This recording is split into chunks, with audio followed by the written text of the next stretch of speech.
Facebook? What's the good word? What is going on? I'm going to talk a little bit today about student loan jargon. Alright. What's up, Facebook? About to get Instagram going. Yo, what up? What's going on, Facebook? What's the good word? Midday jamboree, afternoon jamboree. What's going on, Instagram? What's the good word? Gonna come on here and just yell for a few minutes. You know how I do it. You know how it gets done over here. It's the Sausalito universe. What's good? What's good, Instagram? What's up? What's up, Facebook? What's up, Instagram? Yo, I'm about to just yell a little bit. Probably not. Try not to yell too much. Try not to go off the handle, although you know that's how I do like to do it. Hold up now. Hold up now.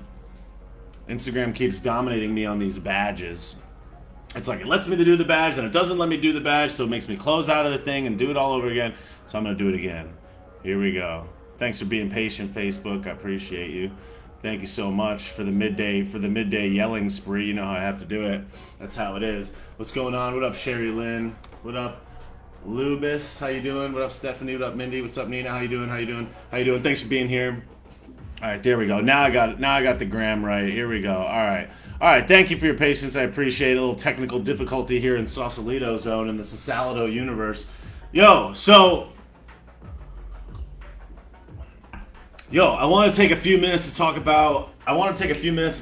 This student loan debt nonsensical garbanzo hot garbage factory. I think the whole moral hazard that this creates is just absolute trash. What up, Allie on Facebook? What's going on? What's going on? People are like, yo, start yelling. What up? What up, Kay Carreno? What's going on? What up, Jake? What's going on? What's up, everyone? What up, Anna Maria? What's the good word? What's the good word? What's up, Tiffany? How's it going? How's it going? Thanks for being here. Thanks for joining along. Appreciate it. Just wanted to do it just a midday scream. You know how it is. Just a midday yell at the phone. You know how it is. Just a traditional, just your classic everyday, just scream at your phone. That's how I'm going to do it. That's how I'm about to do it. What's up, Gina? What's going on? Welcome, people on the gram. Welcome. We got Biggie down here. He's making a scene, sniffing my feet. What's up? What's up, Jennifer? What's up, Carter? Are you going to eat both sides of the waffle today? I don't... That's a good reference, Carter on Facebook, with the class, with the throwback previous yelling spree reference. I do appreciate that, I gotta say. Yo, we got Scummers in here midday. What's going on? What's up, Gavin? What's up, Miss Jane? What's up? Yo, all right. So here's what I want to rip about for a couple of segundos before I continue on with my day, screaming into my phone with new things to yell about. You know how I like to do it over here in Sausalito zone. So I made this video today about the student loan debt crisis garbage, or whatever it is that they are that the mainstream media garbage fire is trying to push on us. And I just think that I want everybody to be very acutely aware of the moral hazard that this creates. The moral hazard that this creates, suggesting that the federal government needs to bail people out of their student loan debt. It's just, I mean, first of all, not to get redonkulo, but I'm just saying, I don't recall anything in the Constitution that says that the federal government is supposed to subsidize student loans. I don't recall anything in there that suggests anything even remotely close to that. But hey, who cares about the Constitution? Everybody likes to throw that in the garbanzo real quick. Everybody loves doing that because nobody cares about anything anymore. That's totally fine. But the big problem that I see from all this is, like I said, the moral hazard that it creates, suggesting to people that not paying student loan debt off is somehow unfair. And I think that the thing that reminds me the most of how big of a problem this is that I personally know people that have tens of thousands, 50,000, 100,000 plus of student loans between themselves or between their partner or their husband or wife or whatever, that have luxury cars. You have the $100,000 of student loan debt, and you have luxury cars. You have $100,000 of student loan debt, and you have an iPhone. You have $100,000 of student loan debt, and you have Netflix. You're buying a Starbucks coffee, an overpriced Starbucks coffee. You're overpaying for every single aspect of your life, yet you're gonna cry, woe is me, because you have student loan debt that you willingly took on your own. And then when you ask that person, like, well, do you have a job in that degree? Well, I changed my mind, or, well, I did this, or, well, such and such and such and such and such, and I'm a victim. In addition to that, what this also creates is the ability for people that have existing debt that maybe were planning on paying it off. Well, why would you pay it off now? Why would you go and willingly pay your student loan debt off right now if Joseph Garbinet, Marionette, Beijing Biden is going to suggest to you that it's going to be forgiven? That you have people on TV yelling and railing about how they're about to get this forgiven. It would only be fair. It would only be reasonable. It would only be... It's like, are you joking? So it's like you'd have to be stupid to pay your college loan debts off right now because they're suggesting to you that they're going to pay them off for you. So all those people that were planning on paying their debts off are now going to not pay their debts off and just wait and just kick the can down the road. And then Joey Basement and the Krusty administration stepping in and saying, hey, we got to relieve this debt. We're going to kick the can down the road. We're going to take the money away from the lenders, and we're going to hold off on you having to pay your debts for X period of time. That just allows all those people to take that money that they would have otherwise needed to redirect towards their college loans, and they're just going to spend it on stuff that they don't need. They're just going to spend it on other things. They're certainly not going to put it in a savings account and save it for later. This is one of the lowest saving generations to ever be. And one of the reasons that people don't save money is that the interest rates are garbage. If you put money in a savings account today, you lose money every single day, purely and simply just to inflation alone. The inflation is so high as they print all this money purely out of thin air, so the value of your money goes down every day. So if you do the right thing and save your money and put it in a bank account to save it for a rainy day, save it to pay a loan off, save it to do quite literally anything at all, you're an idiot. Because you're... Oh, I gotta turn my phone off here. Because you saving your money is stupid. Because if you save it in the bank, it's losing money, it's losing value to inflation. If you save it in the bank, you're not being able to use it on your everyday life. And then if Joey Basement's going to suggest that somehow that you're going to pay it off, why would you start paying it off? Especially considering they're pushing back, oh, you don't need to pay rent, oh, you don't need to go to work, oh, you get a free paycheck from the government, oh, by the way, it's unfair, oh, you get $10,000, oh, you get $50,000. All these people that were planning on paying those loan debts back are now going to not pay them back, and they're going to squander that money on things that they don't need. So you're just letting people know, don't pay it back. Even people that were planning on paying it back are not going to pay it back. It just creates this tremendous moral hazard where it's like, well, look at this sob story, woe is me, I'm a victim, I'm a woman, I'm a minority, I'm a this, I'm a that. It's a victim. It's not me. It's not my own personal decisions. It's not the way that I chose to move through life. It's not my lack of critical thinking skills about what my future is going to hold. It's not my financial decisions about how I'm going to make my next move in life. It's not, do I need to get the right degree so I can make the most money? It's just, I'm so sad, poor me, you need to pay my stuff off. This is an incredibly sad moral hazard. And the other thing that this creates, which I hope that people understand, is that first it's this, then it's that. Thank you, Jake, for buying the badge, and whoever bought the other badge before, thank you so much. I appreciate that. Is like, why would you, if everyone wants to say that paying student loan debts off is somehow reasonable, it's somehow fair, oh, I'm sad me, poor me, you need to help me because I have all these bad circumstances. Well, what do you think they're going to pay off next? It would be more reasonable for you to be paying off for the government to be subsidizing a medical debt. That's stuff that just comes to you for the most part on your not by your own doing, right? So it's like, okay, you get cancer. Subsidizing somebody else's cancer treatment is a whole lot more reasonable than subsidizing a college loan that they willingly took on with their own free will. Now, I'm not suggesting that we subsidize medical payments. I'm just saying, if you're gonna go on, oh my God, it's so sad, do it on something that people quite literally didn't have the ability to make the decision against, not something that people willingly chose to do. So to subsidize medical debt would be considerably more reasonable than subsidizing student loan debt. Now, if you want to suggest that somehow that somehow, okay, student loan debt because you can't do the bankruptcy or whatever, or student loan debt accumulates interest, whereas medical debt doesn't necessarily accumulate interest. Okay, fine. Then change the rules about student loan debt and accumulating interest. I mean, there's a variety of other ways to do it other than burdening the taxpayer by subsidizing all of these expenses so that everybody else has to pay it. It's completely unfair by every stretch of the imagination. It is not fair at all. And this woman writing this article for Business Insider, which I alluded to, which I discussed in my video today,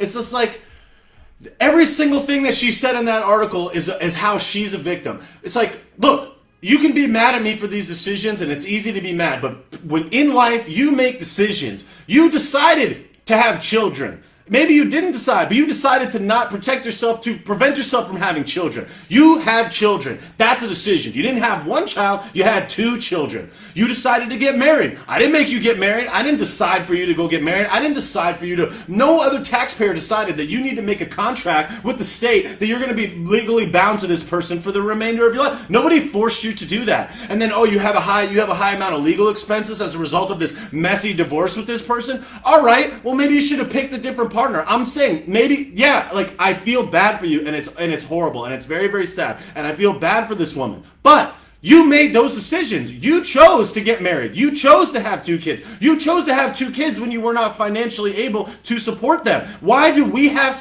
Why does every other person in America have to subsidize that decision that you made? You decided to get married. You decided to have 1 kid. You decided to have 2 kids. She graduated college with a reasonable amount of debt. You have $25,000 of debt. Okay, so she has $25,000 of debt, and then she goes and does what? She takes 8 years before she gets her master's degree. It took her 8 years to realize that she needed to get a master's degree to succeed in her area of study. What do you mean? What were you doing for those 8 years? How much money were you earning during those 8 years? What decisions were you making during those 8 years? Did you go on vacation during those 8 years? Did you have an apartment that was too expensive for you to afford during those 8 years? Did you buy a new pair of shoes in those 8 years? Because all of those things that you bought that you probably didn't need to buy, you could have been repurposing towards, I don't know, working longer, working harder, making more money, educating yourself, figuring out a way to generate more income, or maybe getting to grad school before 8 years later, dude. I'm just saying, it's like, woe is me. I'm a victim. Poor me. My husband. I had an abusive husband. I feel terribly that you had an abusive husband. That's horrible. But that has nothing to do with everybody else subsidizing your loan. I don't mean to be crass. I don't mean to be mean. I'm not trying to be mean to this person. I'm just saying that has nothing to do with it. That has nothing to do with the conversation. That has nothing to do with us subsidizing the decisions that you made. That has nothing to do with any of us. So, okay. Sorry, that sucks, and I feel bad for you. And I'm not being morally wrong or not empathetic or blah blah blah, because you could make that case about any variety of things. Oh, there's kids starving in Africa. Why don't we pay for the kids in Africa? There's people that are dying of not being able to eat food. But you're the one that we're worried about because of what? She said herself, she lives in a higher rent part of Montana. She lived in whatever Montana. Well, why did you live there, Emily? Why did you decide to live there? Nobody made you live there. We didn't ask you to live there. Why don't you move to a place where the cost of living is not so high, Emily? Or maybe make a rational decision about the job that you can get and the money that you can earn at a different place that's proportionate to the place that you're going to live. That's your decision, Emily, yet you're spending your time complaining on Business Insider writing an article while you could be out there making more money, learning how to do stuff. For Christ's sake, this woman has a master's degree. You have a master's degree, and you're generating $22,000 a year in income? Whose fault is that? That's your fault. I'm just saying that's your fault, because you can make more than $22,000 without a master's degree, dude. Yet I'm supposed to read this article from this woman that says that, oh, the disproportionate amount of women have debt.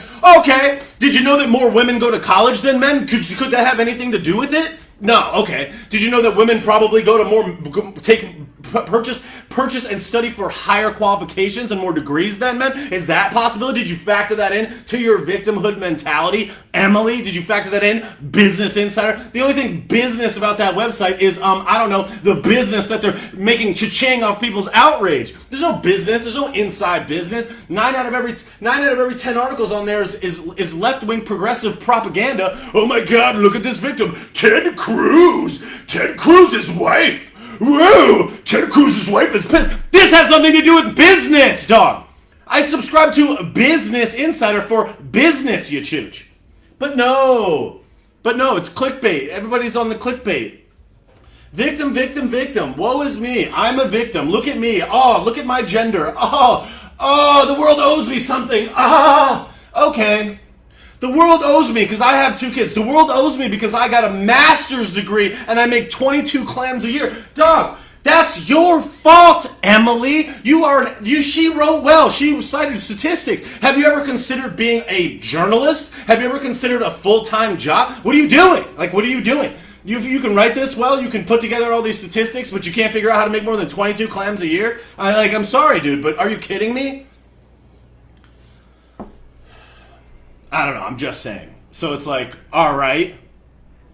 She paid $60,000 in legal debt, all right. She came up with the $60,000 for the divorce, but she doesn't have it for the student loan. Why? Because nobody's going to pay your divorce off, but there's a potential that someone's going to pay your student loan debts off, so you've had no problem finding the money to pay that off. But now for when it comes to student loan debt, all of us got to pay it? That seems fine. That seems fair. Subsidize it. We got to subsidize it. Watch out, guys. Oh, here we go. Subsidize it. Poor me. 23. She said she makes $23,000. She made $23,000 a year. $23,000.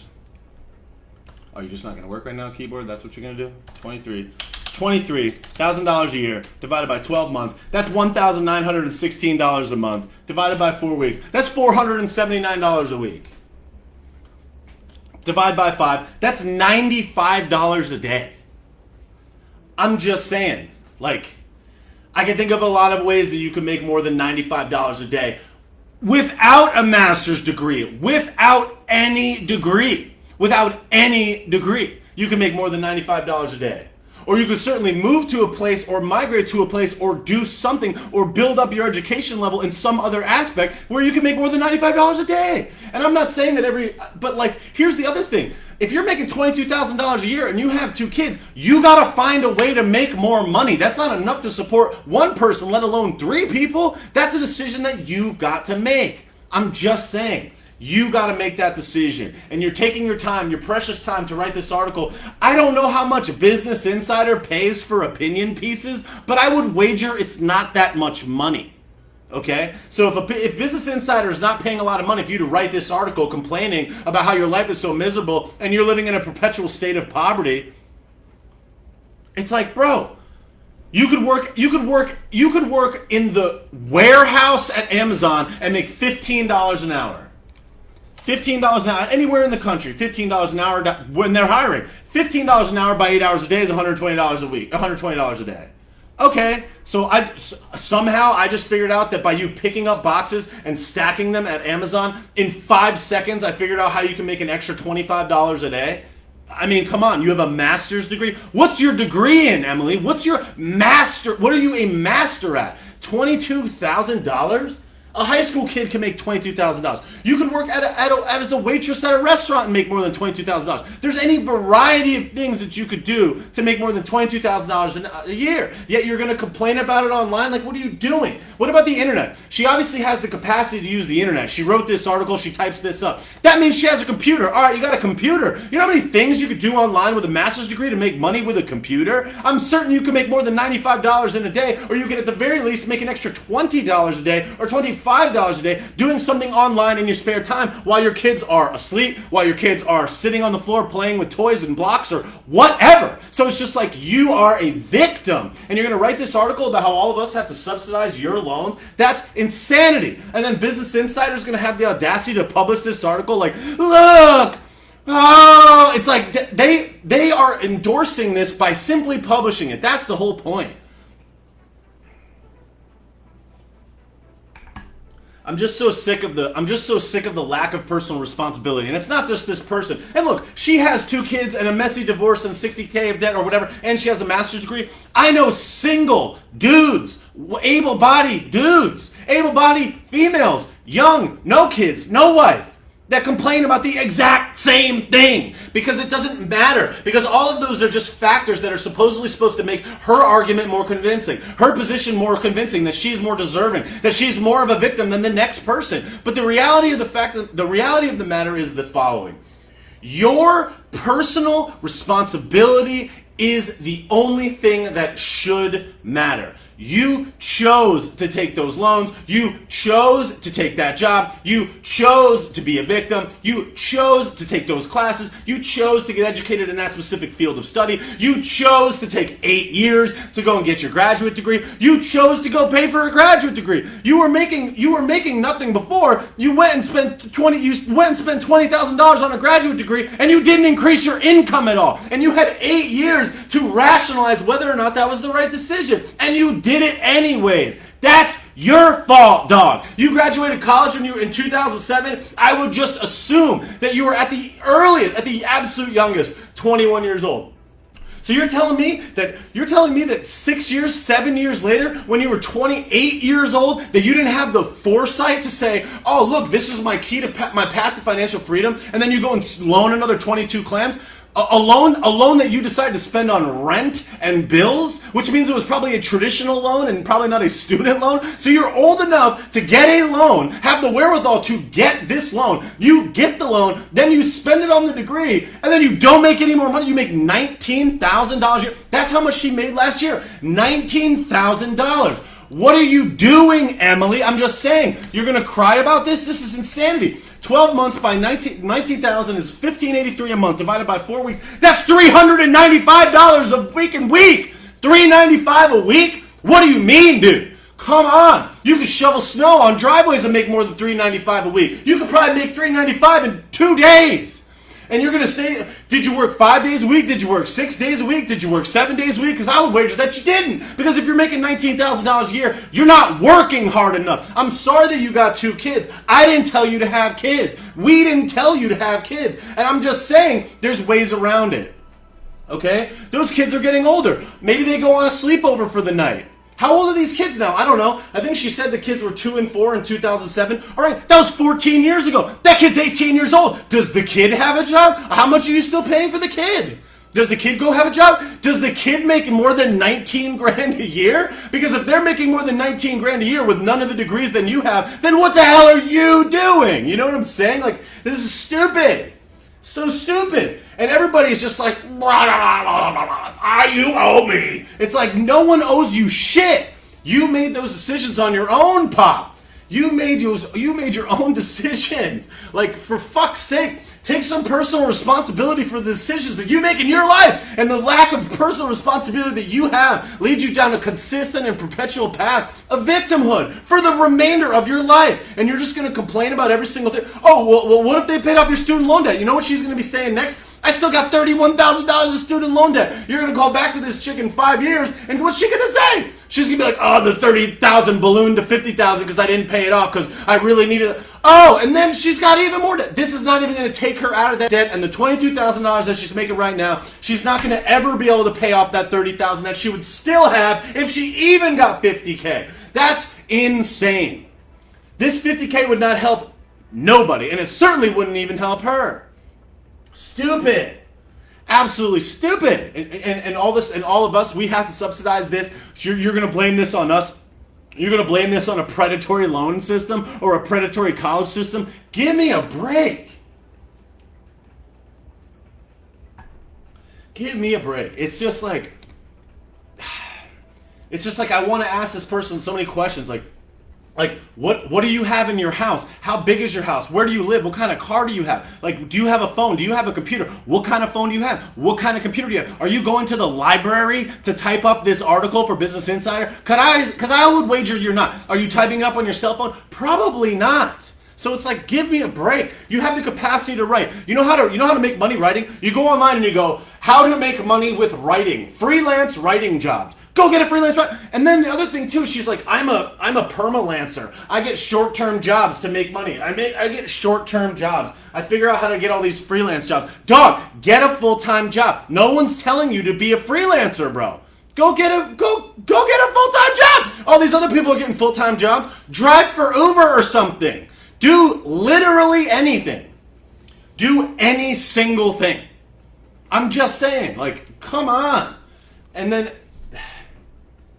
this victimhood mentality is the same. This is the same type of thing that's going to have people begging, absolutely begging, for every single thing that ever happens to them in life to be paid off.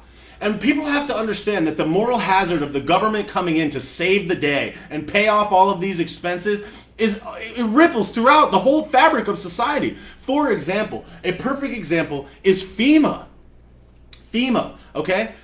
The federal government and FEMA and all these hazard, everybody's got to subsidize when such and such of an issue happens in any individual state. Why is it? Look, I feel terrible for the people of Texas. I want the people of Texas to survive. Obviously, I want everybody to be fair. But to be honest and to be frank, no other state should be subsidizing natural disasters in any other state. Texas should set aside money to finance their own financial disasters. Florida should set aside money to finance their own financial disasters. Missouri, Mississippi, Arkansas, everybody. You either got a tornado, or you got a nor'easter, or you got a snowstorm, or you got a deep freeze, or you got a hurricane, or you got an earthquake, or you got a fire, or whatever. You should be able to budget that within your own state. The fact that you even think that if the federal government needs to subsidize all these things and pick and choose who gets money and when, oh, this disaster is worse than this disaster is worse than this disaster. That's the same. If a state had to pay its own way, they would build things differently. They would do things differently to manage the risk of running their own operation. In the state of Florida, you have to pay an amount of money in your car on your car insurance, like an extra $2 a month or some whatever fee for the hurricane fund. Fine, charge me $2. It helps people of Florida. I live in Florida. It goes to me. The money keeps in the circle. Great. I don't think somebody in North Dakota should be subsidizing when a hurricane hits the state of Florida. I'm just saying. Like, there's plenty of money going around. I don't think that you need to subsidize them. Because here's the thing. This deep freeze situation happened in Texas 10 years ago. A big hurricane in Florida happens every 5 to 7 years. The fires in California, that happens every year. Budget it into your operation and shut the hell up. The moral hazard that gets created as a result of people saying, well, we need to subsidize everything. Big daddy government, the big guy needs to come in and just pull off shillings every time there's a problem. It means that every single person in the country is subsidizing all of these issues, which means that imagine this, you're the states. You're just like, well, what the hell? Why would we fortify our operation if we know that Big Daddy government's going to come in and save the day? What are we going to do? You know what we're going to do with that money? We're going to spend it on our other shit, which is exactly what people do when the government comes in and saves them from their loans. That's exactly what people do. If you know that the big guy, Joey Basement's going to come in and pay your loans off, what are you going to do? You're going to buy a more expensive car. You're going to buy a faster computer. You're going to buy a new phone. You're going to take that extra trip. You're going to take an extra day off. You're going to buy that Netflix. You're going to buy an extra Starbucks. You're going to get an extra pump of freedom in your freaking Starbucks, and you're going to get whipped cream on your latte. You're going to get guac on your bowl at freaking what's it called? At Chipotle. Yeah, guac is extra. I don't give a shit. Joey Basement's about to break me off with a 50 rack. It's like, dog, that money is going out to places that it doesn't need to go because you know that it's going to get paid off. So the states are like, well, I don't really care. We don't really need to protect ourselves because Big Daddy government, Big Daddy FEMA is going to come in and pay us off. So what does it matter? What does it matter? Why would you protect yourself? Why would you fortify your financial position? Why would you hold yourself down? Why would you take personal responsibility if you know Big Daddy government's going to come in and save your ass? The answer is you wouldn't and you won't. And here's the other thing too. When these states go bankrupt, oh, the state went bankrupt, the federal government has to bail it out. The federal government can't bail anybody out. The taxpayer bails people out. When they say we, when Joe says me, when they say federal government, they mean you. They mean you. They mean the federal government is us. That's the taxpayer paying their shit off. So they're just saying, like, it's okay, don't worry, everyone else will pay for it. That's what they're saying.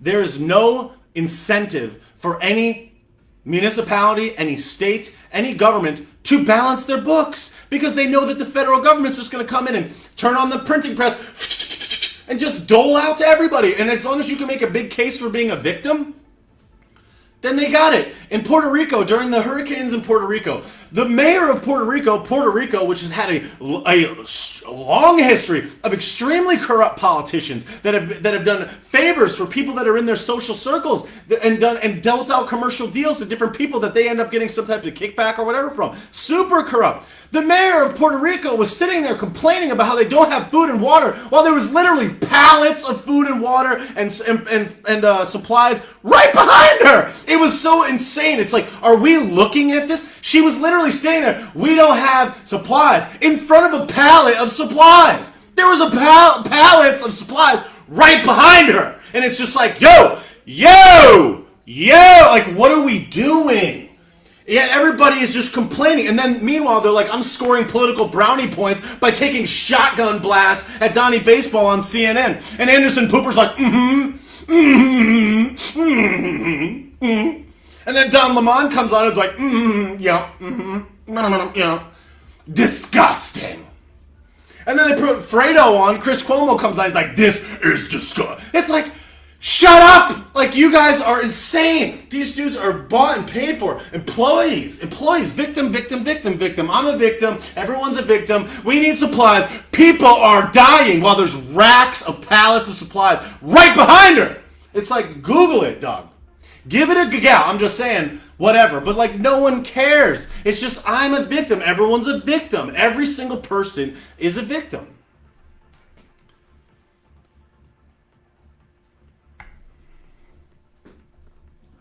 So, it's like, first it's student loans, then it's medical debt, then it's $15 an hour. Oh, then I got the $15 an hour and my job got taken away. Now it's unemployment benefits. Now, we don't make enough. Now raise the food stamp. Housing. The housing's not in a good enough area. Put the housing in the suburban area. Reduce the value of the houses in the suburban areas where all the people pay. That's not a white or black thing. That's just a money thing. You could be black and live in the suburbs, and they puppet this idea. Oh, it's just a bunch of racist white people. Insane. No one has the depth of understanding, and it is tragic. And the less that people pay attention to this, and even more so, the less that people talk about this very basic and obvious truth, the worse it's going to be. Because it's extremely hard to come out in front of this camera and sit here and say, I don't want the woman that's feeding her kids beans and rice, that had a messy divorce from her abusive husband or whatever she said. I don't want to have her. What's an extra 50 clams for this lady? It's so hard to come out in front of people and be like, okay, I'm going to take the opposite of the position that seems so obvious and virtuous. But nobody wants to do that because then you get labeled. You're sexist, you're misogynist, you don't understand, you have white privilege, you're a man, you're a heteronormative, whatever. Oh, you could never get it. It's not about the content of the argument. It's about the color of my skin. It's about the gender that it appears that you assume that I am. It's about my socioeconomic status that, quite frankly, I busted my dick for. But who cares? Who cares about working hard? I went to college and I dropped out because I'm like, this is not going to reward me financially in the way that I need to. So I made a rational decision and got out of there before I saddled myself with an untenable mountain of debt. But you didn't. That's not my fault. And I don't make $22,000 a year either. So you got a master's degree, you stuck it through, and you make way less. Well, whose fault is that? I'm smarter than you. I'm better than... Why? Because I'm white? Because I'm a man? I don't think so. We don't know the race of this person, and quite frankly, it doesn't matter. I don't know her gender either. Just because her name is Emily, that could be a man's name. That could be a they name. I don't know what it means. I'm just saying. You can't draw these conclusions. It's just like, I didn't ask to be white. I didn't ask to be a man. I'm just saying these are the positions that seem so obvious to me because I understand how to be financially responsible. And quite frankly, the most financially irresponsible person or thing or entity on planet Earth is the federal government. It is the most fiscally irresponsible thing that ever was. So you got this, think about if the government was a person. The government's straight up broke. And you're asking the guy that's the brokest person on the planet to pay more out. It's just like, oh, but it's for virtue, it's for emotion, it's like, we have to because this woman got a divorce. Dog, no one made you marry that dude or woman. I don't know. No, we didn't make you do that, bro. Maybe you guys just should have dated. Then when you got a divorce, you could have just separated, got a different apartment, and moved on. I don't know. I'm just saying. So it's like, okay, Like, I didn't tell you to have 2 children. I didn't tell you to get a master's degree. And we don't even know what she got it in. And you better believe that if she got it in a reasonable field, she would have written it in the story. Oh, I got a degree in accounting, but I can't find a good accounting degree. She probably got a degree. She probably got a master's degree in puppetry or something stupid. Something that she's not applying to her ability to generate more cash. I'm not saying puppetry is stupid. I'm saying if you can't make more than $22,000 after you just borrowed $40,000, $50,000, $80,000 to get there, then I don't know about your decision making, dog. I'm just saying. So don't come in 14 years later and write this article about woe is me because you didn't make the right decisions 14 years ago. That's when she graduated. She made those decisions 17 years ago, 18 years ago. And you're writing an article complaining about it now? It's been nearly 2 decades, dog. Get your ish together. I'm just saying. Like, come on. I don't care about anything else other than your decisions. Like, you don't need a master's degree to make 22 clams a year. Like, what are you talking about? Yet people will post that and be like, oh, it's justice. It's only fair. It's fair. It's fair. It's fair. It's like, yo, no. This has nothing to do with fairness. This is not emotion. We are using logic, reason, and fiscal responsibility. And some people will be like, well, they didn't care for the last words. This is not a Republican, a Democratic issue. This is just a financially responsible issue. I'm not saying that the Republicans are so great. Donnie Baseball spent us into oblivion as well. I'm not saying that. I'm just saying on this clearly obvious, hot button mainstream issue right now, this position is garbage. It is literal garbage. Because I guarantee you that woman has expenses that she doesn't need to have. Yet she complains and wants all of us to pay for it and finance and subsidize all of her decision making. Like, dude, she said she didn't buy sheets for her kids for 12 years. 12 years? 12 years? A pair of sheets, I looked online earlier, a pair of sheets is $18. You could buy a pair of sheets for $18. She could have saved $2 a year. $2 a year and bought the sheet. Like, what do you mean? $2 a year? Like, I bet you could walk in front of the local grocery store and be like, do you have $2? And somebody would just give you $2.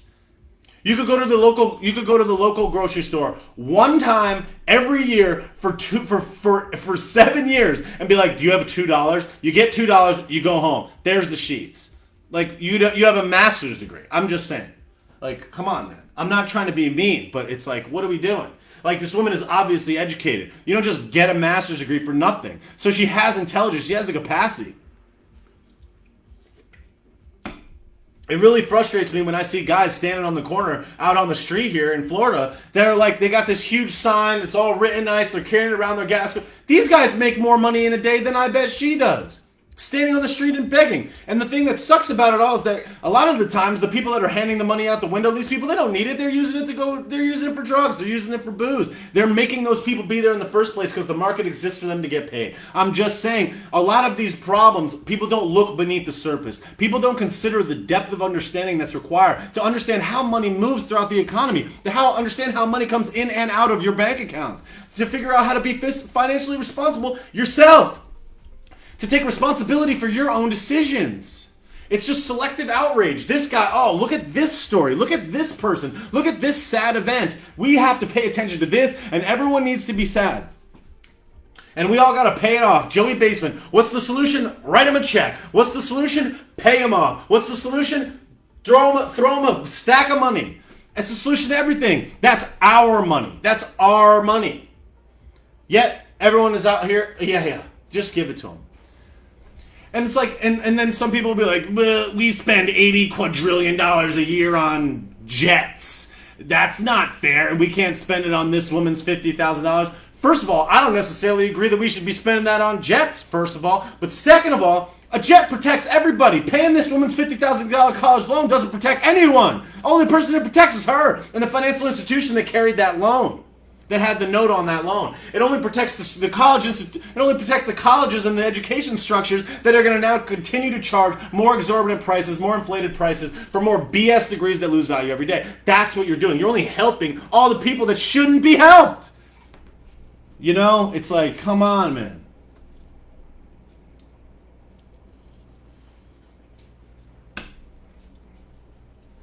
So this creates an incredibly deep moral hazard that essentially is going to lead people to believe that it is the government's responsibility to pay off your debt, to save you from problems, to protect you whenever you get in a financial bind. And imagine it like this: if you knew that you had daddy bank account sitting in the back, think about how you would consider saving money going forward. Think about the way that you would save money if you knew that you had a backstop of the federal government. That's how local municipalities act, that's how states act, and that's how people act. They're like, well, I don't need to save because Joey Basement's going to bail me out. I don't need to make sure that I have enough food and water for myself because the state's going to bail me out. I don't need to protect myself. I don't need to lock my doors. I could just, the state's got my back. They're going to protect me. Oh, also, I want you to pay my rent, pay unemployment, give me a stipend, pay me a universal basic income. It would only be fair. Meanwhile, I have a subscription to Netflix. Get out of here, dude.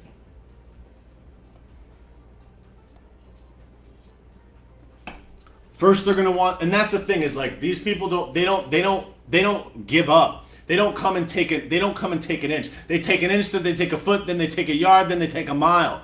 As soon as you forgive that $50,000 loan debt, they're gonna be like, great. Now we gotta start talking about medical debt. Thank you, Heath Head Baby 16 for the badge. I appreciate it. Thank you so much.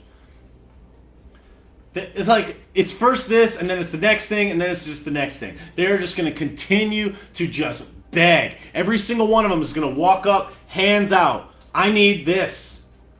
Look, and so it's like, you could justify subsidizing health-related debt a whole lot more than you could justify college-related debt. Yet they're going to pay off this college debt, then you might as well pay off everything. Why not pay everybody? Why not pay everybody's house off while you're at it? It's like, come on, dog.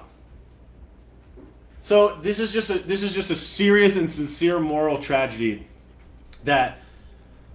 or moral hazard that just creates the environment where everybody can make an excuse for why they don't have the finances to protect themselves. Everybody can make an excuse. No excuses. It's like everybody can just make an excuse why they are in a bad position, and they can expect the government to pay them off. Thank you, Shaba Teresa, for the badge. I appreciate it. Thank you so much. So it's like, this woman could have done any variety of things to change her position. And quite frankly, if I was to go online right now with a master's degree and look for a remote job, even loosely related to what she has her master's degree in, I guarantee you she can make more than $22,000 a year going online and finding a remote job. I mean, come on, man. It's like, these jobs exist. Not to mention the fact, like, you got so many hours in the day. Like, what do you mean? Meanwhile, if you're making $22,000 a year and you have 2 kids, I would bet that she's getting some other type of assistance from the federal government already. That's below the poverty line. So she could possibly have Section 8 housing. She could possibly be getting food stamps. She could possibly be doing any variety of different things to get payouts from the government as it sits now.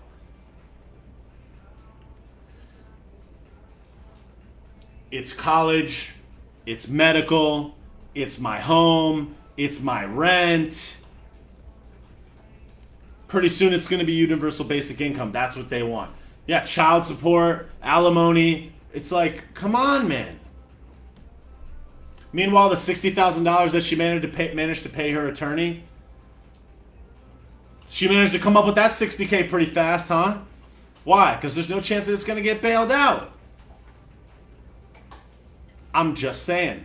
It's like, to think that your personal responsibilities need to be subsidized by the taxpayer, paid off by everybody else, and then you're going to have the audacity to write us this 2,000-word sob story about all the things that went wrong in your life, when quite frankly, a lot of it was, like I said in the video, her own personal decisions that led to that conclusion. She got the wrong degree, she went to the wrong college, she was misguided in the fact that she needed a master's degree. What is the degree that you decided to get in? Why are you taking a job that pays $22,000 a year? Why are you freelancing? Why are you not doing that? Why do you live in a place that costs more money than the average place? Why do you live in Montana if the economic opportunities are not there? How much money are you saving? How much are you taking from the state? It's like, come on, man.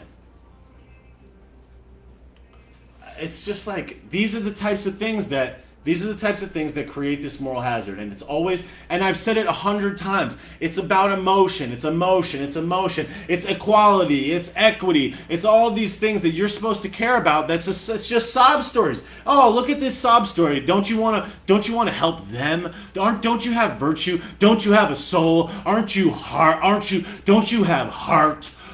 Oh, and it's so easy to demonize somebody like me, somebody that's going to stand out in front of the camera and be like, yo, no. Thank you, Margaritas to Muscles, for the badge. I appreciate that. Thank you so much. Thank you guys for buying those badges. It's very much appreciated. So it's like,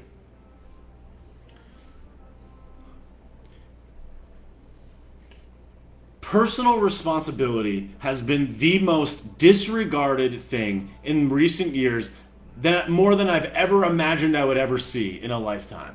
It's just like, you could punch a cop in the face, punch the other cop, grab his gun, get tased by him, not listen to what he's saying, run away, get in a car and endanger children, reach for a knife or not a knife or whatever, be literally resisting arrest actively for people that are just defending us, defending the rest of us, and then you get shot and then you're the victim? And then everyone's going to burn the streets to the ground because you're the victim, and then you're going to have the audacity to look at the mainstream media and see the selective outrage. Oh, black man gets shot, white cop does such and such. It's like they are so manipulating everybody and everything. And the name of the game is nobody is responsible for their own actions. You are a byproduct of your environment. You're a byproduct of your skin color. You're a byproduct of your gender. You're a byproduct of the inequities that you face as a result of X, Y, and Z. It's nobody's fault. It's everybody's fault but yours. No one is. You can't take any blame. It's not even a second does anybody talk about what that person did wrong. No one talks about that. No one cares about that. And then you have your leaders, the leaders of the free world, one that's not even cognizant. The most mentally compromised president in United States history. And this guy's going to come on and suggest that the police are racist or the police are so white supreme taco from Taco Bell. Like, what? Like, you're just going to disparage all these hardworking police officers? You're going to disparage all of these people that go out and risk their ass?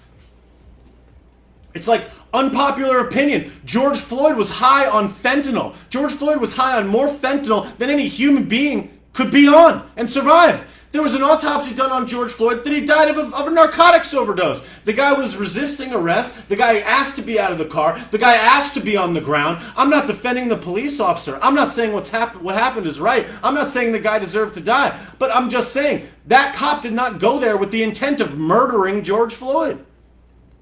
And to this day, Joe Biden is going to get on TV and be like, George's daughter said to me, my daddy changed the world. First of all, did she even really say that? He's been saying that 1,000 times. That is such a political thing to say. And again, demonizing the police, demonizing anybody, and no one even cares to talk about whether or not George Floyd bear the brunt of any responsibility for his own actions, for passing a fake bill to get the cops called in the first place, for being high as hell on fentanyl, dog. For resisting arrest, for asking to be on the outside of the car, for being inside the car and trying to escape that car. That's like, no one wants to give any responsibility, yet the taxpayer has to subsidize for them to build fences 10 feet high with barbed wire around them, around the courthouse when they're going to do this case, of which Derek Chauvin is going to walk free.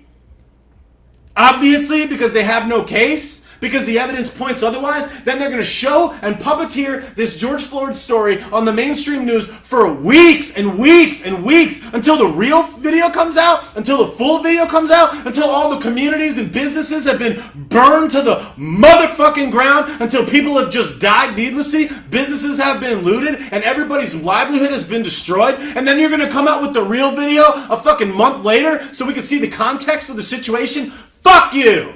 Fuck these people! These people are sick. These people are fucking sick. They are sick in the fucking head. And they're gonna come on and act like we don't have virtue because we don't want to bail this chick's out. This chick's $50,000 out. Get the fuck out of here. You guys are the ones that don't have virtue. You're the fucking sexist. You're the fucking misogynist. You motherfuckers are the racists. You liars. They are so fucking racist, it's insane. And they just say that everyone else is a racist. You're the racist. We're not talking about race. You are. You're the fucking racist. You're the fucking sexist. You're the misogynist. You're the fucking xenophobe, you lying motherfuckers. These people are full of shit. They are tyrants. And they have the audacity to point the finger at us? Fuck you. Look in the mirror. These people are out of their fucking mind. They're insane. They're fucking insane. Yet how easy of a target it would be to point to somebody like me. Look at this racist.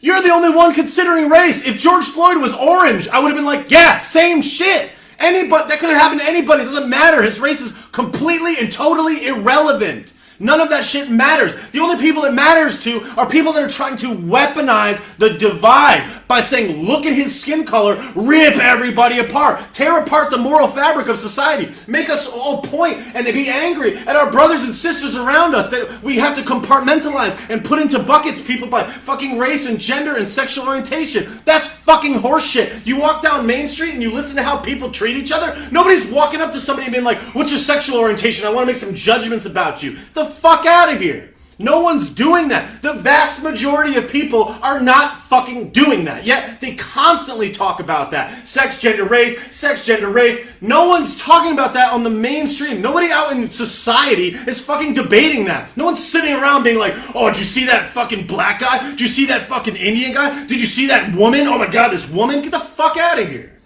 That is such horse shit. And I'm not suggesting that it doesn't happen anywhere. What I'm saying is that it doesn't happen to any degree of the level that they suggest that it does. Because that comes into every argument, every debate, every disagreement, every policy decision. Every single thing is woman, race, gender, orientation, victim.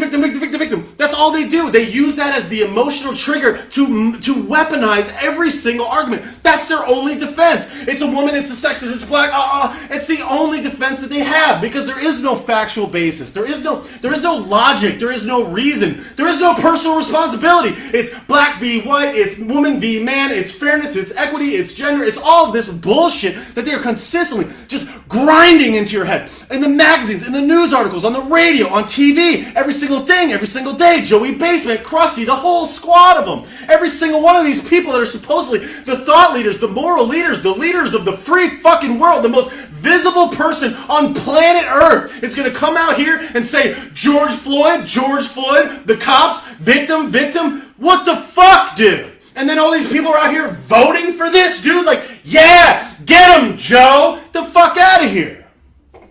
Fuck out of here. I don't like Don these tweets. Like, fuck off.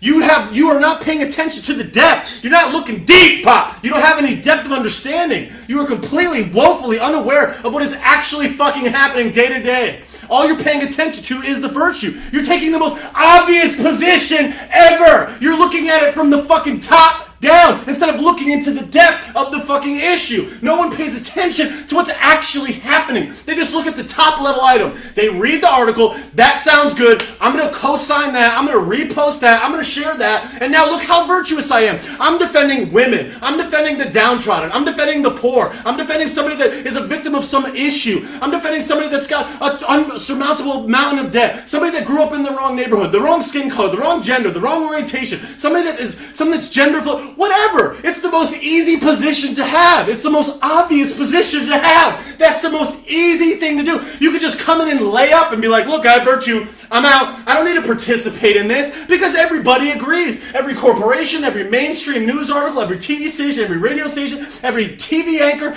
every one of them agrees with you. So you just walk in and you're like, I'm on the winning team. And then everybody else is a fucking anti-vaxxer, racist, sexist, misogynist, whatever. And then you just label all these other people because they disagree with your fundamental view of the world.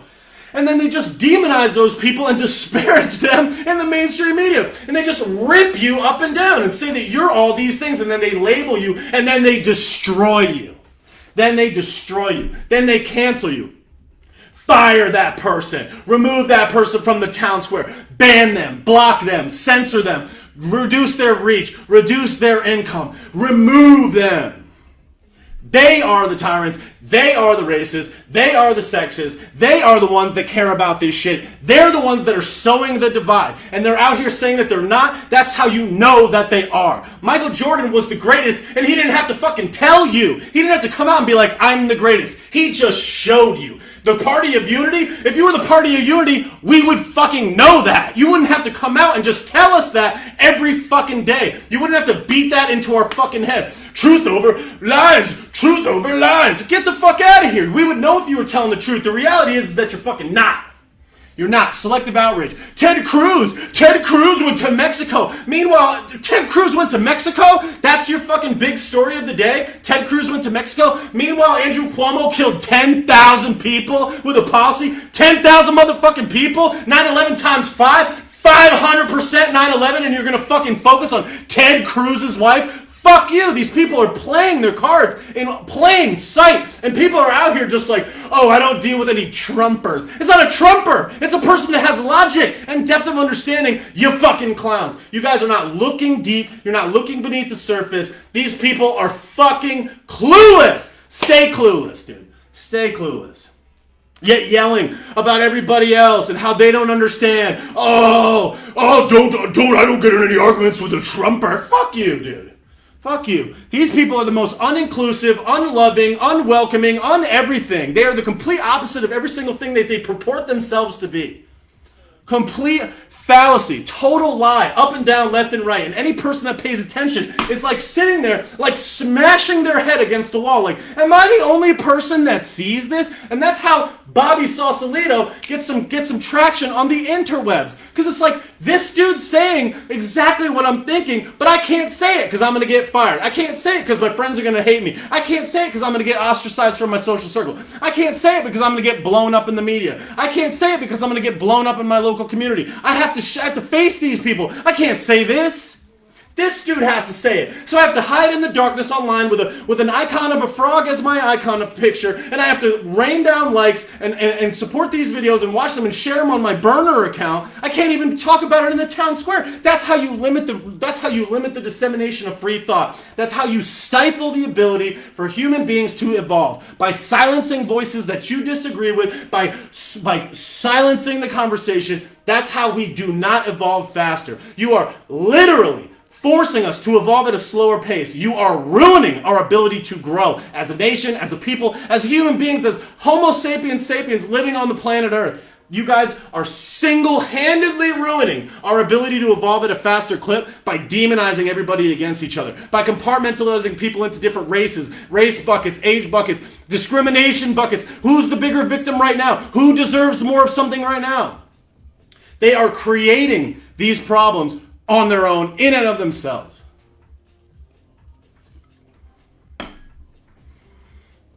It's like, what the fuck, man?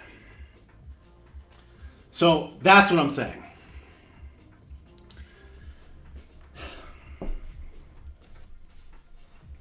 I saw a story the other day of this guy. Let me see the guy. I'm gonna get his name because I want to make sure I get his name right.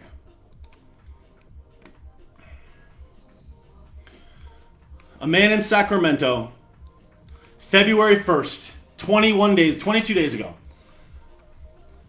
Where's his name? Where's this piece of shit's name? Raymond Michael Weber. Raymond Michael Weber. I don't care about this guy's gender. I don't care. This guy's a piece of shit. This guy murdered 2 white women on Facebook live stream. Murdered them and sat there next to their bodies and live streamed it. Black dude, 2 white chicks. Again, I don't care about their race, but let's just put this into context. You probably never heard about this guy. If a white guy killed 2 black women on Facebook live stream, the fucking world would be burning to the ground. I heard there was a guy, I saw this, he posted it on Instagram the other day. He's like, you'd be able to see the United States burning from space, which I thought was the most accurate depiction of what is actually true. This guy, Raymond Michael Weber, a 29-year-old man in Sacramento, barricaded himself in his apartment, murdered 2 women, 2 white women, 2 young women in his apartment, and live streamed it on Facebook. You didn't hear about that. Instead, you hear about Ted Cruz. Ted Cruz's wife has a text chain that she's called and she wants to go to Texas. Fuck you. Fuck these people. This dude murdered 2 women in his apartment, live streamed it on Facebook. The fucking world, no one gives a fuck. You didn't even hear about it. You don't even know about it. It's like, bro. Like, I'll just do a search for this guy's name again. And I'll see what it's like a 250 word article. The video showed a man carrying a handgun and 2 women lying on the floor not moving. Yeah, we know. Raymond Michael Weber. Look him up. You do a search for Raymond Michael Weber. It was picked up on the local Sacramento CBS website, Yahoo in Australia. I'm just googling this guy's name. I'm just googling his name. CBS local in that area. A website I never even heard of. Australian Yahoo. People.com, victims allegedly shot. Where's CBS? Where's MSNBC? Where's Cuomo? Where's Don Lemon? Where's everybody? Where's Rachel Maddow? Nowhere. They don't give a shit. They don't care, but they'll talk to you about Ted Cruz. Ted Cruz takes a flight. Get out of here, man. This is people being murdered. It's like the outrage. It's so savage. It's tragic, and it's just like these are the people that are supposedly operating on the moral high ground of all of us because we think rationally, because we use our own thought. Like, come on, man. So it just really bugs me. It just really bugs me that you have everybody being a victim and everybody having selective outrage about whatever is the hot button issue of the moment, yelling about it, screaming about it, causing all of this mayhem, causing all this stir, causing all this victimhood. Meanwhile, there's so many other things that got you to that position in the first place. Nobody cares about personal responsibility. Nobody cares about what you actually did to lead yourself to a place. Nobody holds anybody accountable for their own actions. It's, I'm a victim. The state needs to bail me out. The state needs to take care of me. I'm going to be selectively outraged about this one. I'm going to divide it by party lines. I'm going to get mad at Ted Cruz while Cuomo's the story of the day. When Nancy Pelosi got caught with her mask off in that, with her diaper off in that place in Sacramento or in San Francisco, the first thing that they did was come out with an unsubstantiated news story about how Donnie said the troops are losers. An unsubstantiated story that nobody validated, that dozens and dozens of people said never even occurred, and they came out with this story and smeared it across the mainstream media to get this story of Nancy, which was a point-blank, black and white, obvious story. You can't be in a salon, you can't not have your diaper on, it was in her city, it was her dictate, she got caught, and this psychopath has the audacity to come out and say that she deserves an apology, that she got tricked, that she got bamboozled into this, disparage the business owner, try to destroy the business owner, say that she deserves an apology. These people are sick. These people are sick. They're sick. They're sick in the head, they're sick in the mind. And it's tragic. And what I think is the most amazing thing about it all is they've managed to rally this unwavering gang of troops that support their horrendous cause, their nefarious causes, constantly. And then they use those people as the mouthpiece to disparage you. All those people that were making the most noise around election season, where are they now? They're gone. They're not paying attention to this. They're like, yep, Joey Basement's in there. Daddy's at the helm. The big guy's at the helm. We're good. Donnie's silenced. Donnie's removed from the conversation. Let's get the big guy in there. Let's get him a quick payoff. Let's get his son in there. Let's get his brother in there. Let's just puppet them around. No one cares about what's actually going on. Nobody cares about the truth. They don't care about anything. Where's BLM at? I don't recall BLM being around. Where's BLM at? They raised tens of millions of dollars, hundreds of millions of dollars. Where's BLM at? Where's the last? Who are they helping right now? Where's BLM? Who are they helping? I'm just curious. Where'd they go? Oh, you mean it was a political action group? You mean it was a complete pawn? It was a donate to BLM, and it just goes directly to Act Blue. It goes directly to finance Joey Basement. They get him in there, and then he takes all their stuff away anyways. Come on, they're gone. Poof, Casper, gone with the wind. No one cares. Nobody cares. Nobody cares. It'd be one thing to not care. It's another thing to not care and then rain down your opinion anytime somebody looks at things a little bit differently than you do. And disparage them in the public square and try to cancel them when you haven't been paying attention. We've been paying attention this whole time, and we will continue to do so going forward in perpetuity because we care about freedom, we care about America, we care about our individual liberties. We care about the people being free. We care about the country sustaining itself. We care about taking responsibility for our own actions. We care about the police. We care about the military. We care about people's rights. We care about the ability to protect ourselves. We care about free speech. We care about the ability to have the freest and most prosperous nation in the world. And all of these policies just detract from that detract from that dream, that detract from the greatness that is America. And people are out here and they've managed to convince people to vote to take their own prosperity away, to vote to take their businesses away, to vote to take their ability to earn money away, to vote to take their freedom away, to vote to remove the America First policy and make it everybody else first, to vote for fiscal irresponsibility, to vote for printing money endlessly and bankrupting our future generations, to lock everybody down, to make everybody wear a diaper, to not allow for the truth to be disseminated, to not allow for people to have rational thought, for not allow for people to have conversations with each other, for nobody with a differing side of opinion to weigh in the public square, for nobody to speak, for nobody to have a job, for nobody to have the ability to be a free American citizen living and succeeding. They don't want you to have that. They want universal basic income. They want reliance on the state. They want payouts. They want food stamps. They want Section 8 housing. They want equity, equality, fairness, bullshit. They want to victimize anybody that's not white. They want to victimize anybody that's doing something that maybe makes them look downtrodden. Anything that just fits the narrative. They're just going to push you around and drag you down a line into your own destruction. It's communism, folks. It's socialism, it's communism, it's the destruction of America, it's the destruction of our freedom. We are watching all of our prosperity erode day to day. Yet they've managed to convince people to defend this position because of the position of virtue. Come on, man. The people that do this are the ones that are paying the least attention. The people that are doing this are the ones that don't look deep, that haven't done any research. They blindly trust the government because they haven't looked at history. I'm not saying that the government is bad through and through, but read some history. I'm not a historian, but I know to identify that they're not always right, okay?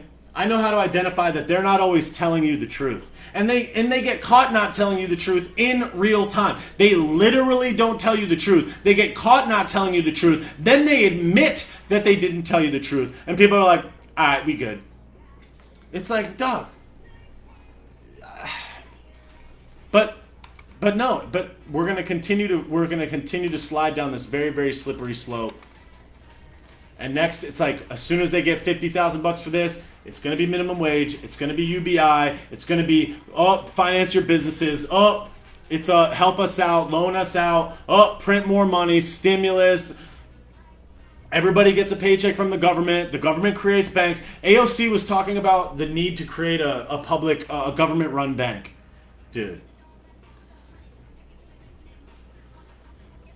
They get people like AOC to come out and puppet their ideas and mouthpiece their ideas. And like, AOC does a great job to convince everybody that she's on the side of the people. She's out there donating her time, raising money for Texas. That's amazing. That's great. She's doing a great job. She's raising money for Texas. I love that. Thanks, AOC. That's great. But that doesn't offset all the other horrible things. But those stories go around the world twice before the truth gets its pants on. So it's just like, it's just unfortunate. Now, it's like, the thing that's going to happen next is like the way that they're going to equalize all this stuff out. The biggest threat is not climate change. It's going to be the irrational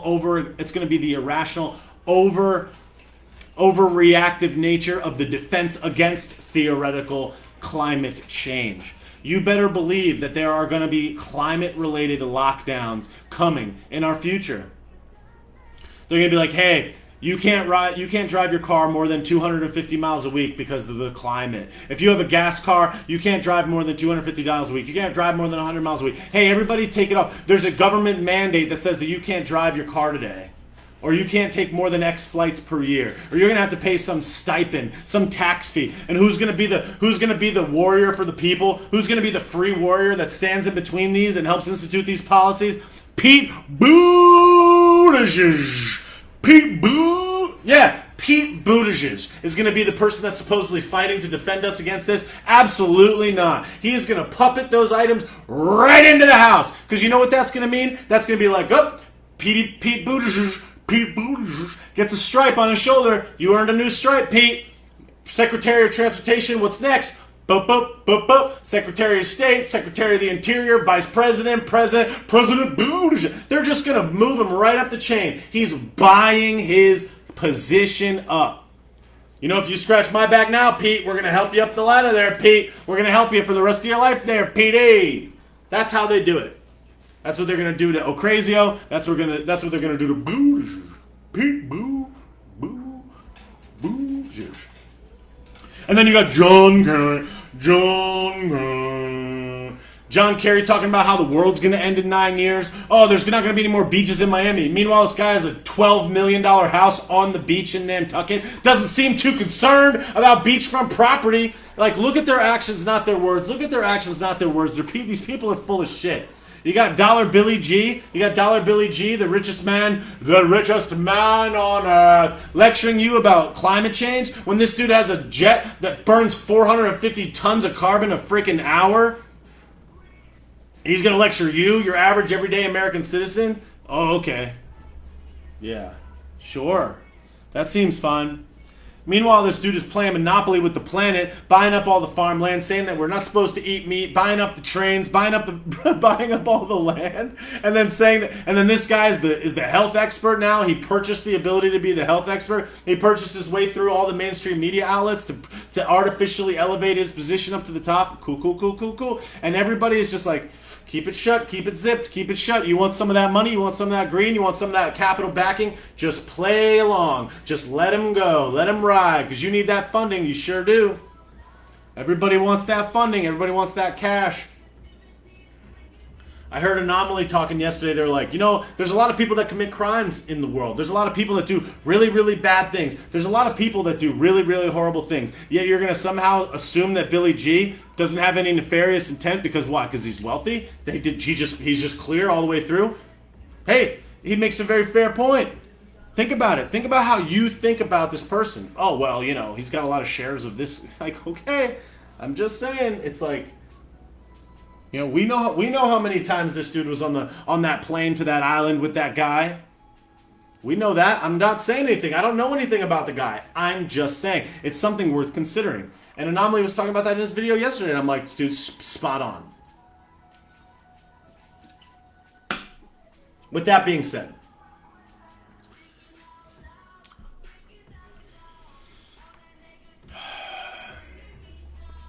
if we don't start holding people accountable to having personal responsibility for their own actions, we're going to continue down this very slippery, garbagey slope into a never-ending pit of despair. And we're going to just continue allowing people to get away with this stuff. And we're watching the mainstream news, and they're just feeding us more garbage, feeding us more fear. They're like, you got food. You need 3 diapers, 8 diapers. You need one piece. You need 1 hit of the juice, 2 hits of the juice, 3 hits of the juice. All this juice. It's like, dude, oh, how often are we going to need the juice? Are we going to need to wear diapers in 2066? Yeah, probably. All right. Shut your business down. You got Dollar Bill telling you to keep your business closed. Meanwhile, he's straight. He's straight. Total land grab, total power grab.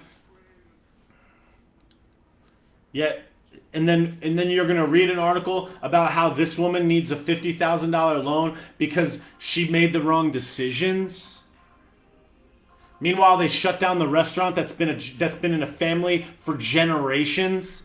You got a family that's been busting their tail for generations to run a restaurant in Seattle, to run a restaurant in San Francisco, to run a CrossFit gym in San Francisco, to run a gym in Manhattan, to run a small business, a coffee shop in California, to run a small restaurant, to run a bagel shop, to run a sandwich shop, to run a grinder shop in New York State, in New Jersey, generation after generation, the hard work, the time, the toil that they put in, and you're going to tell them that they don't have the ability to make a living for themselves, they can't go work for themselves, yet the article that they're going to put on Business Insider is about how this woman made bad decisions for the last 14 years, and we all need to bail her out with 50 claps that she doesn't even use, that just goes straight to the bank or straight to the education system, or comes out of the federal bank account, which means that it's not going to get paid for, which means that all of us pay for it directly and obviously right now, and we lose all that potential cash that could have gone to children, schools, or any other variety of things ever, anywhere, at any point. But we need to feel bad for this woman. Give me a break. She has a master's degree. Give me a break. It's like, dude. Yeah, we're supposed to feel bad for her. All right, sure. I mean, like, I feel bad for her in the sense that she's in a bad position, but I don't feel bad for her in how she got there. She made the decisions. Me out if I found myself in that same predicament. That's the point. All right? It's not. We all have to. You gotta take all the responsibility for yourself. This is your life. No one owes you shit. No one owes anybody anything. You work hard, you make the right decisions, you do your own research, you make a plan, you execute on the plan, you follow the strategy, you help other people, you contribute in your community, you build relationships, you provide products and services that people love, you work really hard, you show up consistently, you educate yourself and get better, you improve your life day to day, you win. All the time. You always win. Everybody's going to have issues as it relates to their health. Everybody's going to get sick at some point. Everybody's going to have trials and tribulations. Everybody's going to have a time where they're down on their income. That's why it's called the rainy day fund. No one has one. No one told you to not set money aside. You should have set money aside. That's your responsibility. You need to do that. Look, I don't want those kids to not go to Taekwondo. I don't want this woman's kids to not be able to do karate, but maybe you have them do yoga outside for free. Maybe you have them do that for a couple years so you stack up enough bread so that you can afford Taekwondo. We don't need to pay for their Taekwondo, I'm just saying. Maybe you teach them Taekwondo. Maybe you have Taekwondo classes on the internet. Maybe you find a way to make it so that they don't have to go do that. Maybe you start a Taekwondo academy in your house. You put a TV screen up. You get all the kids in the neighborhood to come. You charge everybody $5 for all the people that can't afford Taekwondo. You start a Taekwondo YouTube academy. You make $95 in a night. That's as much as you made at work all day. Meanwhile, your kids are getting Taekwondo. You're making money. Your community is getting better. Your neighborhood's getting better. All the other kids are benefiting. All those kids that couldn't afford to go to Taekwondo now to get to do Taekwondo. Go on YouTube. How much you want to bet? There's Taekwondo training videos on YouTube. There's videos on YouTube that teach you how to take a shell off an M&M without cutting the M&M chocolate. You know what I mean? Like, come on. I guarantee you can find better ways to do it.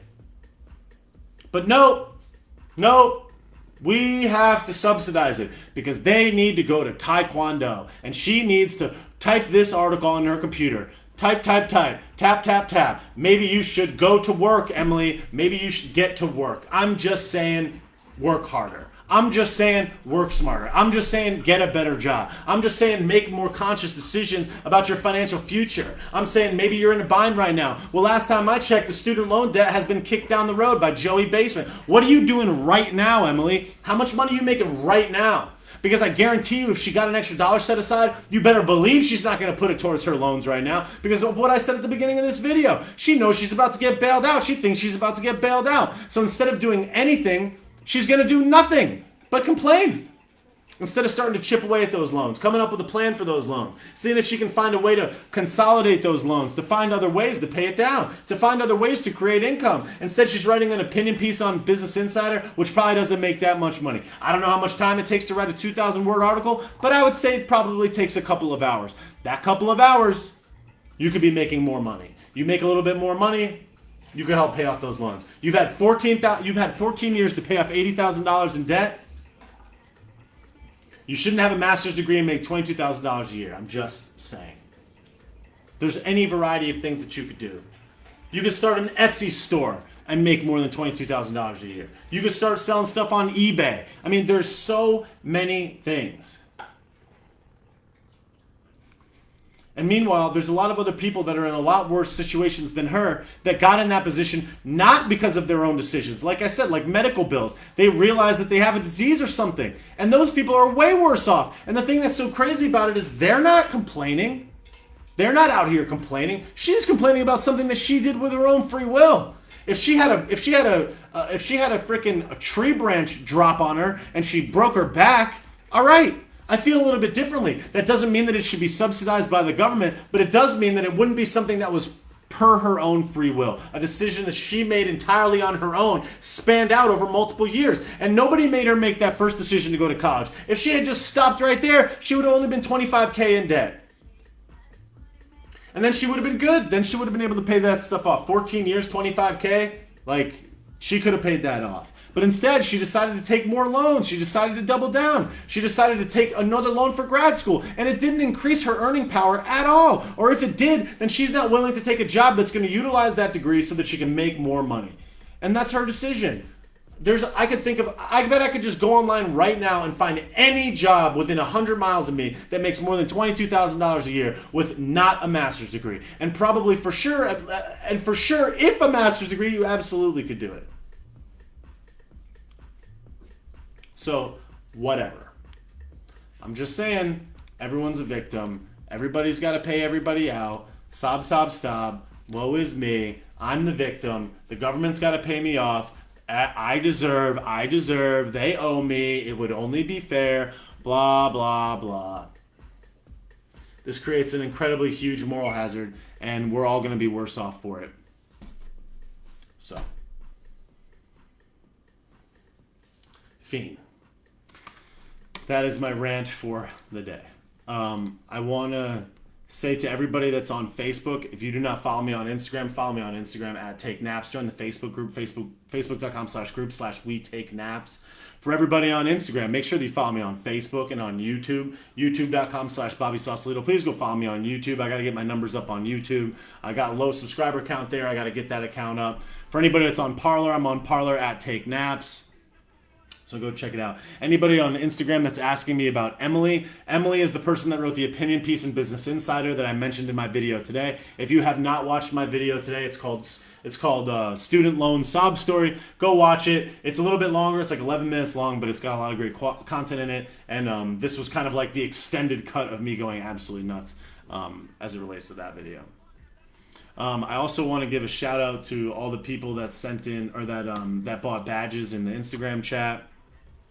Thank you to everybody that bought badges. The people that are asking what badges are, the badge is this button right here in the corner that says buy. It allows you to make a donation to the channel to help support what I'm doing here, allow me to do more live streams, and allow me to get on here more often and talk to you guys and give you my opinions and make more videos and all that. So every dollar counts. Even if you can't, that's fine. Just share my videos, post my videos, like them, comment them, share them with your friends. That's all I ask. If you can contribute, I appreciate it so much. And I want to thank the 18 people that bought badges today. So I'm just going to give some quick shout outs to everybody that bought the badges.